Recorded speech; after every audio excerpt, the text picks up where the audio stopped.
یہ جو اٹھنے والے قدم سیل میں گھر کی طرف اٹھ رہے ہیں اللہ کے گھر میں آ جائے. یہ جو ہاتھ حرام کی طرف بڑھا رہا ہے اللہ کے تھوڑے پر راضی ہو جائے. جوانوں گناہ کے ارادے سے گناہ نہیں لکھا جائے گا. انسان کی فطرت میں بھول جانا بھی ہے. اگر گناہ سرزد ہو جائے گا تو لکھا بھی ایک جائے گا.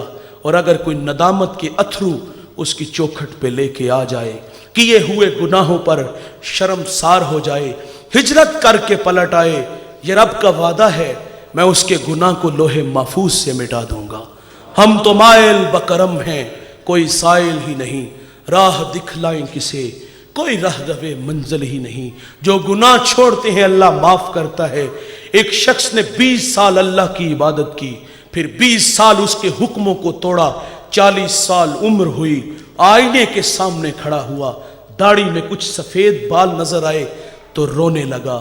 جوانوں داڑھیوں میں جب سفید بال آنا شروع ہو جائیں سمجھ لو کہ موت کا فرشتہ قریب ہے. یاداشت کمزور ہونا شروع ہو جائے سمجھ لو کہ موت کا وقت قریب ہے. اٹھتے جنازے پھیلے ہوئی قبریں اور بچھے ہوئے صف ماتم یہ موت کی نشانی ہے. حضرت عمر نے ایک ملازم رکھا اس کو ماہانہ تنخواہ اس بات کی دیتے تھے تو نے آنا ہے کنڈا کھڑکا کے کہنا ہے. عمر موت کو نہیں بھولنا. آتا اس کو ماہانہ تنخواہ دیتے. ایک دفعہ اس کو چھٹی دے دی کہا آج کے بعد نہیں آنا. کہا کیوں حضرت؟ داڑھی پکڑی اس میں سے ایک سفید بال کو الگ کیا فرمایا اب یہی چین نہیں لینے دیتا. داڑھیوں میں سفید بال آ جائے نا یہ موت کی نشانی ہے. لیکن ہم نے بہت سارے بوڑھے ایسے بھی دیکھے ہیں قبر میں ٹانگیں ہوتی ہیں لیکن عمل بد سے باز نہیں آتے. وہ کیا میاں صاحب نے کہا تھا کہ ہڈیاں کھڑکن گوڈے کمبن اڑ گیا لک تیرا ہجے بھی بدیوں باز نہ آیا جیو مرد لیرا. قبر میں ٹانگیں ہیں لیکن عمل بد سے پھر بھی نہیں باز آتے. وہ جوان جس کی داڑھی میں سفید بال آئے رونے لگا مالک 20 سال تیری نافرمانیوں میں گزر گئے تیری راہوں سے دور چلا گیا. عرض کرتے مالک اگر میں پلٹ آؤں تو میرے ساتھ کیا سلوک کرے گا؟ میرے لیے کوئی گنجائش ہے معافی کی؟ او بھائی توبہ کا در کھلا ہوا ہے سورج ابھی مغرب سے طلوع نہیں ہوا. آنے والا ہاتھ جوڑ کے کہہ دے بس اب نہیں گناہ کروں گا تو خدا کی رحمتیں آوازیں دیتی ہے معافی کا اعلان ہے. جب اس نے کہا نا کہ 40 سال عمر ہو گئی ہے تیری نافرمانیوں میں ہاتف سے آواز آئی تو نے 20 سال میری فرما برداری کی میں نے تیری عبادت کو قبول کیا پھر 20 سال میری دہلیز سے دور چلا گیا میرے حکموں کو توڑتا رہا مجھے ناراض کیا 40 سال بعد تو آیا ہے تیرا آنا کام ہے. تیرا رب بڑا رحیم ہے تیرا رب بڑا کریم ہے. میں نے تیرے ماضی کے سارے گناہ معاف فرما دیے. جو معذرت کرتے ہیں اللہ انہیں معاف کرتا ہے. سری سکتی فرماتے ہیں میں گزر رہا تھا تو میں نے سردا ایک شرابی دیکھا گندی نالی میں اس کا منہ ہے اور زبان سے اللہ اللہ کہہ رہا تھا. حسین چہرہ کہاں مٹی میں ملا کہاں پڑا ہوا گندی نالی میں. جب اس کی زبان پہ اللہ اللہ سنا تو اس کو وہاں سے اٹھایا اس کا چہرہ دھویا اور گزرتے اتنا کہہ گیا او بندے خدا ناپاک منہ سے اس پاک ذات کا نام لے رہے ہو. جب ہوش آیا تو لوگوں نے بتایا آج سری سکتی تیرے پہ مہربان ہوئے یہ بجلی تھی کہ دل پہ گزری. حضرت سری سکتی فرماتے ہیں میں نماز تہجد کے لیے مسجد میں گیا میری آنکھیں کیا دیکھتی ہیں. کل جو شراب کے نشے میں گندی نالی میں پڑا تھا آج وہ مجھ سے پہلے مصلی پہ کھڑا ہے. کہتے ہیں میں بڑا حیران ہوا اللہ سے کہا مالک یہ تو بہت بڑا شرابی تھا. ہاتف سے آواز آئی سری سکتی تو نے ہماری خاطر اس کا منہ دھویا ہم نے تیری خاطر اس کا دل دھو دیا. علامہ سعدی لکھتے ہیں شارح مسلم مفسر قرآن آپ فرماتے ایک بوڑھا ہر سال حج کے لیے جاتا تھا. ایک دفعہ کسی نوجوان کو ساتھ جانے کا اتفاق ہوا اللہ کے گھر میں پہنچے بوڑھے نے لبیک کہا تو ہاتف سے آواز آتی ہے لا لبیک کہ بوڑھے تیرا کوئی حج نہیں. عبداللہ ابن مبارک ایک بہت بڑے محدث گزرے ہیں طواف کعبہ کر رہے ہیں لبیک کہا تو وہیں گر گئے بے ہوش ہو گئے. لوگوں نے آب زمزم چھڑکا ہوش آیا کہا حضرت اچانک سے طبیعت کو کیا ہوا؟ آپ فرماتے جب میں نے لبیک کہا تو مجھے ڈر لگا کہ کہیں لا لبیک کی آواز نہ آ جائے.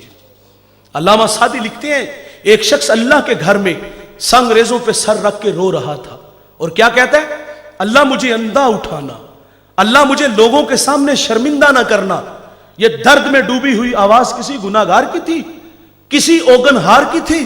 اور یار کوئی میرے جیسا گناہگار گناہوں کی گٹھڑی اٹھا کے 7 سمندر پار گیا اور اپنے گناہ یاد آئے تو وہاں رونے لگا. سعدی کہتے گدھا اگر عاجزی کرے تو اس کی عاجزی نہیں ہوتی, عادت ہوتی ہے. میرے جیسا بندہ کہے گا یا اللہ مجھے معاف کر دینا, مجھے اندھا اٹھانا, مجھے لوگوں کے سامنے شرمندہ نہ کرنا. بات سمجھ میں آتی ہے کہ یہ ہوئے گناہوں پر ندامت تھی. اور صاحب جب آگے بڑھ کر دیکھا گیا تو وہ کون تھا؟ وہ وقت کا شیخ عبد القادر جیلانی تھا. والذین یبیتون لربہم سجدا و قیاما. یہ وہ جوان ہے جس کی راتیں کبھی سجدے میں تو کبھی قیام میں گزرتی ہیں. یہ وہ جوان ہے جس نے 40 سال عشاء کے وضو سے فجر کی نماز پڑھی ہے. یہ وہ جوان ہے جس نے ہر شب میں یہ 15 سال وظیفہ کیا, ہر شب میں 1 مرتبہ قرآن مجید کی تلاوت کی. یہ کیفیت ان کی ہے. سوال ہے آپ دوستوں سے, اب مجھے بتائیے گا صاحب, اس مجمع میں بہت سارے لوگ ہیں جنہوں نے حج بھی کیا ہوگا, عمرہ کی بھی سعادت حاصل کی ہوگی. مجھے بتائیے گا صاحب, کیا جب ہم حرم مکہ میں جاتے ہیں, مطاف میں داخل ہوتے ہیں, کیا ہماری یہ حالت ہوتی ہے؟ وہ بڑے معقول لوگ تھے یار, ان کی صحبت میں بیٹھنے والے لوگ واصل باللہ ہوتے تھے, جنازے اٹھتے تھے خوف الہی کی وجہ سے. لیکن اس کے باوجود بھی کیا کہتے, اللہ اندھا اٹھانا, شرمندہ نہ کرنا. اور ایک کیا کہتے کہ یا اللہ جب لبیک کہا تو گر گئے اس لیے کہ کہیں لا لبیک کی آواز نہ آ جائے. کیا یہ ہماری کیفیت ہوتی ہے؟ ہمیں تو زیادہ رونا چاہیے. ہمارا دامن گناہوں سے لتھڑا ہوا ہے, چغلی, غیبت, حسد, کینے کی آگ لگی ہوئی ہے. رشتے ہم توڑتے ہیں, دل ہم توڑتے ہیں. ہمیں تو زیادہ رونا چاہیے. میں معذرت سے کہوں گا صاحب, جب ہم اللہ کے گھر میں گئے تو سب سے پہلے ہم نے جیب سے موبائل نکالا اور سیلفی لی, اس کو فیس بک پہ پھینکا. ایک ہاتھ غلاف کعبہ کے ساتھ اور دوسرے سے تصویر بن رہی ہے. میں نے وہاں بڑے بڑے جھلے اور جھلے قسم کے لوگ دیکھے کہ طواف کعبہ ہو رہا ہے, گزرتے لوگوں کو موبائل دیا جاتا ہے اور کہتا ہے کہ میری تصویر بناؤ, اور یوں ہاتھ اٹھائے مصنوعی دعائیں ہو رہی ہیں. وہ تصویر بنانا کہاں, اللہ کے گھر میں. اور یار وہاں تو نشہ پیدا ہو جاتا ہے کہ ان راہوں سے محمد عربی گزرے ہیں, ان راہوں سے غوث قطب ابدال گزرے ہیں. وہاں تو جلالت برس رہی ہے. کیا موبائل کے بغیر حج عمرہ نہیں ہوتا؟ کیا موبائل ہم اپنی رہائش گاہ پہ نہیں چھوڑ کے آ سکتے؟ ناراض نہیں ہونا صاحب, سچ آکھیے تے پامبڑ بلدے نے. ہماری کیفیت کیا ہے؟ ہم حج عمرہ کے لیے گئے, 5000 کلومیٹر کا سفر کر کے گئے, اور جب وہاں سے واپس آتے تو کیا لاتے ہیں؟ کھجور, پانی, بچوں کے لیے کھلونے, بیٹیوں کے لیے ردا, بوڑھوں کے لیے تسبیحاں, ٹوپیاں, مسلے, بس یہی لاتے ہیں بھائی. باقی جس طرح گناہ یہاں سے اٹھا کے لے کے گئے ہوتے ہیں اسی طرح واپس لے آتے ہیں.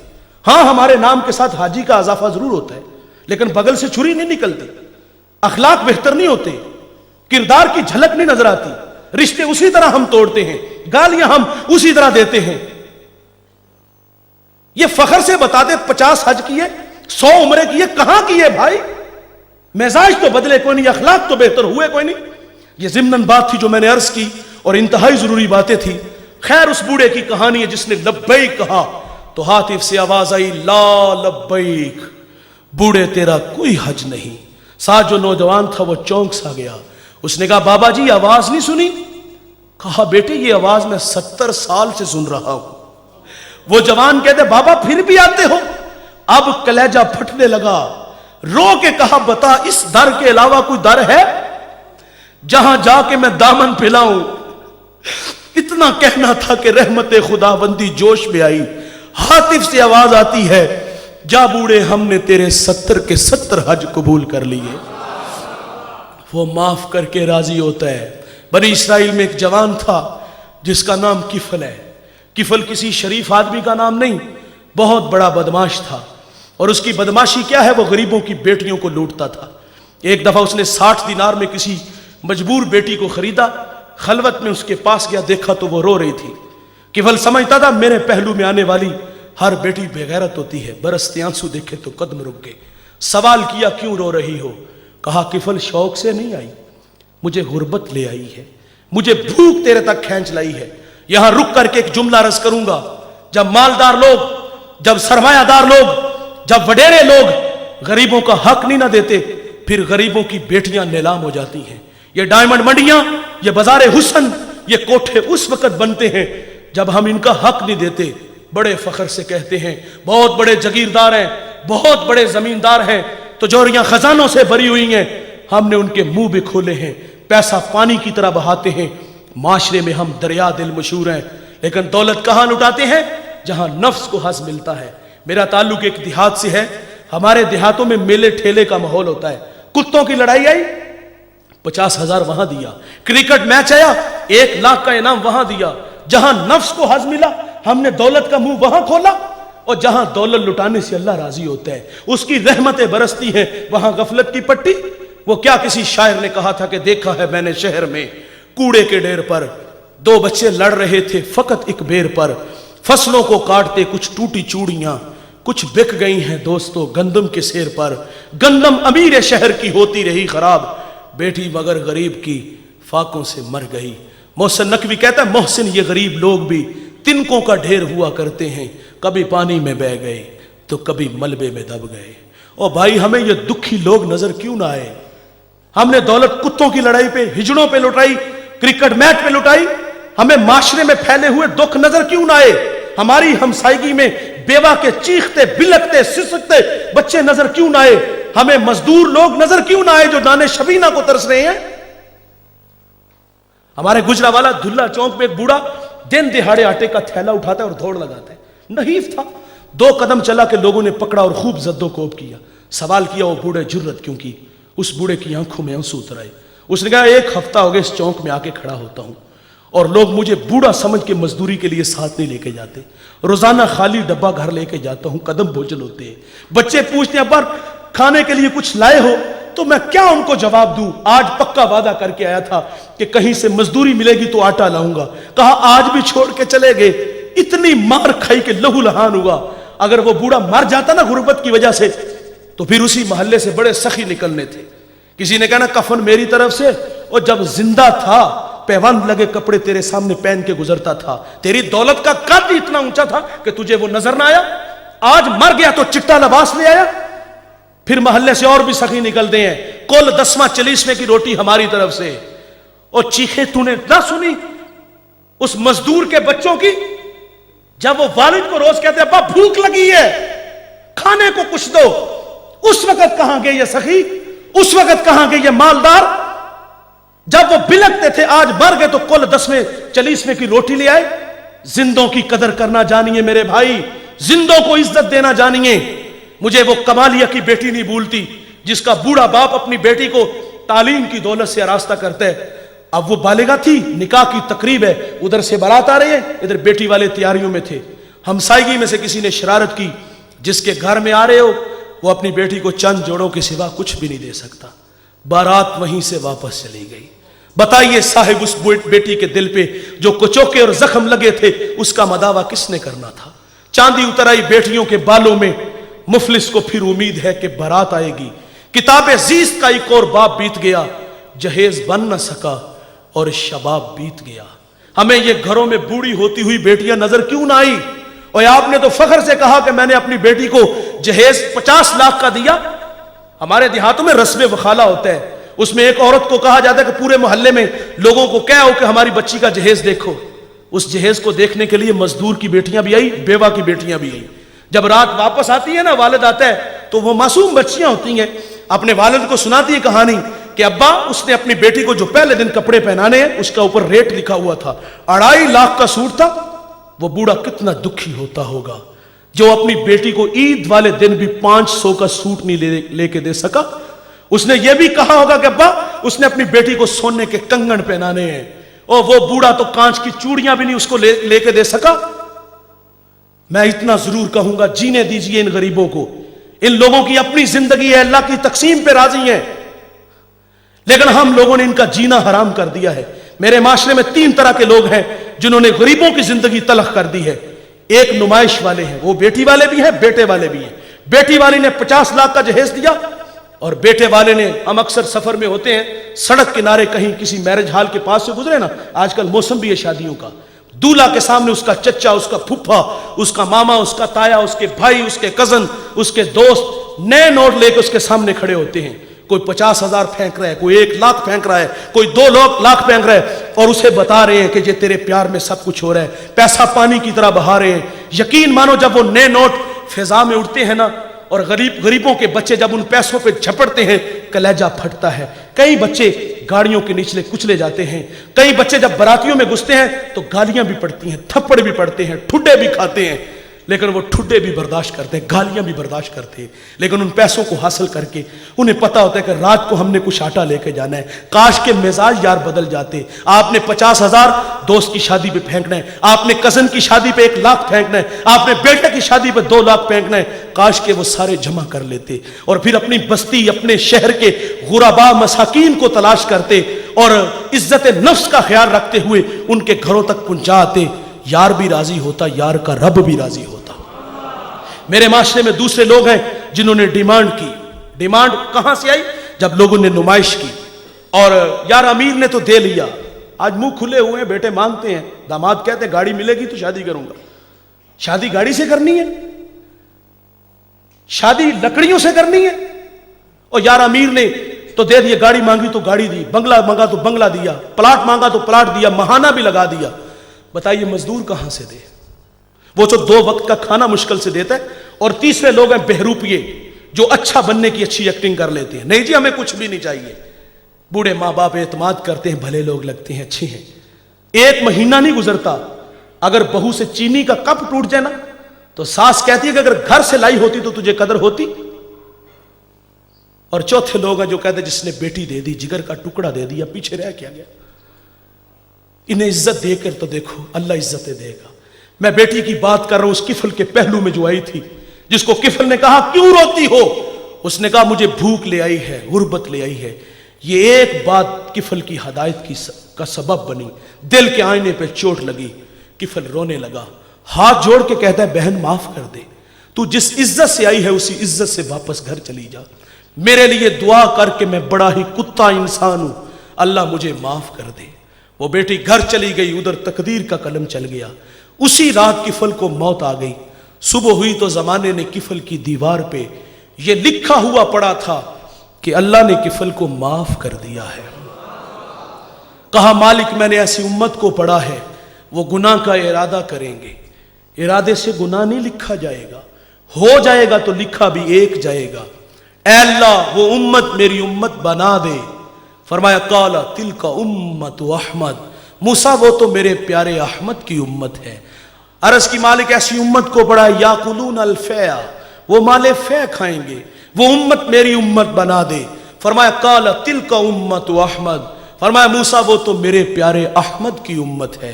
9 سوال کیے، ہر سوال پہ ایک جواب ملا، تو آخر پہ عرض کرتے ہیں ٹھیک ہے میرے اللہ، وہ امت میری نہیں بنانی تو نہ بنا، مجھے ہی اس محمد کا امت ہی بنا دے۔ تو پھر ہم کیوں نہ کہیں کہ یہ میری خوش قسمتی، میں تیرا امتی، یاد ان کی نہ بھولو نیازی کبھی، وہ کہیں امتی تو بھی کہہ یا نبی۔ جوانوں تھوڑی سی مزید توجہ چاہوں گا، میرے کریم آقا صلی اللہ علیہ وسلم نے اس امت میں 63 برس گزارے ہیں، اور ایک لمحہ بھی ایسا نہیں کہ حضور نے ہمیں بلایا ہو۔ فضل بن عباس کہتے ہیں کہ جب حضور کو مرکز نور میں اتارا گیا تو فرماتے میں نے دیکھا کہ حضور کے لب حرکت میں تھے، کان قریب کر کے سنا تو حضور اس وقت بھی فرما رہے تھے اے اللہ میری امت کی مغفرت فرما دے۔ وہ لمحے یاد کیجئے جب میرے کریم آقا پر عذاب کی آیتیں اتری تھی، رنگ متغیر ہو گیا، آپ مجمع صحابہ سے اٹھے اور باہر چلے گئے۔ صحابہ سمجھے شاید حضور کسی حاجت کے لیے گئے ہیں، تھوڑی دیر انتظار کیا، تشریف نہ لائے تو تلاش کرنا شروع کر دیا۔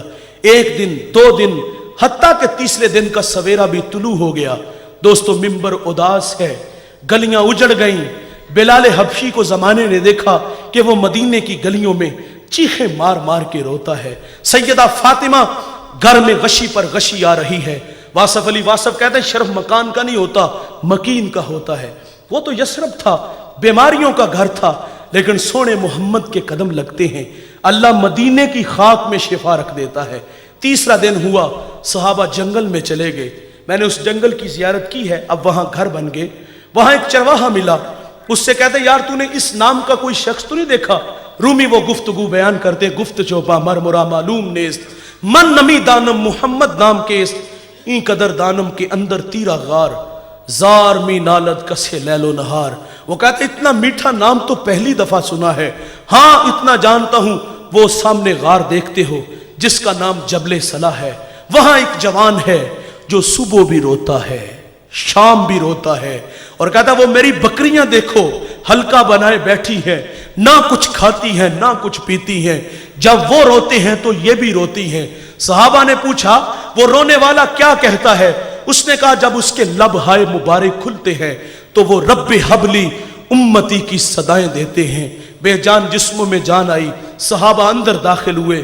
آنکھیں کیا دیکھتی ہیں؟ میرے نبی کی پیشانی نوکیلے پتھر پہ جھکی ہے اور رو رہے ہیں. اپنی معیشت کے لیے نہیں جوانوں, اپنی کہانی تو یہ ہے. اللہ فرماتا ہے محبوب اگر آپ کہو تو ہم بطح مکہ کو سونے چاندی کا بنا دے. لیکن حضور عرض کرتے ہیں مالک میری آرزو ہے ایک دن کھانا ملے, ایک دن بھوکا رہوں, جس دن کھانا ملے تیرا شکر ادا کروں, نہ ملے تو صبر کروں. اور اپنے لیے نہیں آپ کے لیے, میرے لیے یہ اللہ سے فریاد تھی. اے اللہ میری امت, اے اللہ میری امت, اے اللہ میری امت, اے اللہ میری امت. رو رو کے دعائیں مانگ رہے ہیں. صحابہ نے منت سماجی کی. ابو بکر آگے بڑھے, کہا حضور 3 دن ہو گئے آپ کی جدائی میں تڑپتے ہوئے, چلیے غلام آپ کے انتظار میں ہے. لیکن حضور فرماتے ہیں ابو بکر اتنی دیر تک سجدے سے سر نہیں اٹھاؤں گا جتنی دیر تک اللہ امت کے معاملے میں میرے ساتھ کوئی وعدہ نہیں کر دیتا. سیدہ فاطمہ کو خبر ملی, آپ مدینے کی عورتوں کو لے کے اس غار کی طرف بڑھتی ہیں. صحابہ پیچھے ہٹے, آپ اندر داخل ہوئی, آپ نے بابا کی پیشانی سجدے میں دیکھی تو سیدہ رونے لگی. کہا ابو بیٹی آئی ہے, جگر کا ٹکڑا آیا ہے. فاجلسها فی مجلسہ, جس کے لیے مسند بچھا دیتے تھے فاطمہ آئی ہے. حضور بیٹی کو بھی فرماتے بیٹے مجھے امت کی محبت تڑپا رہی ہے, ربی حبلی امتی, ربی حبلی امتی. سیدہ نے بھی عرض کیا لیکن حضور نے سجدے سے سر نہ اٹھایا. سنو دوستو, پھر سیدہ اپنے اللہ سے عرض کرتی ہیں مالک میں نے سنا ہے جب فقیروں اور درویشوں کی دعائیں مستجاب نہیں ہوتی تو وہ سروں سے پگڑیاں اتار کے اے اللہ تجھ سے دعا مانگتے ہیں, پھر تجھے اپنے بندوں پہ رحم آ جاتا ہے. عرض کیا مالک آج تیرے نبی کی بیٹی فاطمہ جس پر تو نے تطہیر کی آیتوں کو نازل کیا ہے, میں سر سے دوپٹہ اتار کے اپنے بابا کی امت کے لیے تجھ سے بھیک مانگتی ہوں. سیدہ کا ہاتھ ردا کی طرح بڑھا. دوستو کوہرام مچ گیا, بادلوں کی اوٹ میں سورج نے منہ چھپا لیا, ایسے لگا کہ قیامت آ گئی. رومی کہتے پھر ایک صدا اٹھی, پس ندا آمد زے یزدہ کا رسول, من دعائے فاطمہ کردم قبول, گھر طلب کر دی زمین و آسماں, جملہ بخش دے مشدر یک زماں. کہا جبریل دیر نہ کرو جلدی جاؤ, میرے نبی سے کہو کہ سجدے سے سر اٹھا لے, ہم نے فاطمہ کی دعا کو قبول کر لیا ہے. جیسے آپ کہو گے ہم امت سے ویسے ہی معاملہ فرما دیں گے. جوانوں محبت عمل کو آسان کرتی ہے, محبت دعویٰ عمل دلیل. غلامی رسول میں موت بھی قبول ہے, کھوکھلے نعرے ہیں. اور یار پیار کی کائنات دیکھو اور پھر اپنے رویوں پہ غور کرو. میری لہجہ ضرور تلخ ہے, وہ اقبال نے کہا تھا کہ چمن میں تلخ نوائی میری گوارا کر, کہ زہر بھی کرتا ہے کبھی کار تریاکی. کڑوی کسیلی قبول کیجئے گا.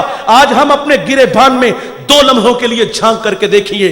ہم 25 سال کے جوان ہیں, ہم چڑھتی جوانی ہے اور کہاں کھڑے ہیں؟ اخلاق کھوکھلے, فساد کے کھوکھلے دانے پہ چلتے اکڑ اکڑ کے, بولتے بگڑ بگڑ کے, مستی ہی مستی, نشہ ہی نشہ, یہ ہمارے تیور ہیں.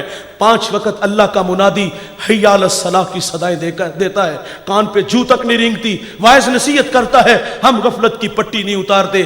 ہم کسی کو آخرت کی بات سنائے نا تو لوگ کہتے ہیں مولوی اپنی تقریر اپنے پاس رکھ, شباب ہمیشہ رہے گا, عمر کے سائے نہیں ڈلیں گے, موت کی ہچکیاں نہیں لگیں گی, خدا کی کچہری میں پیشی نہیں ہوگی. او بھائی کبھی آسمان کی چھاتی پہ چمکتا چاند دیکھا ہے؟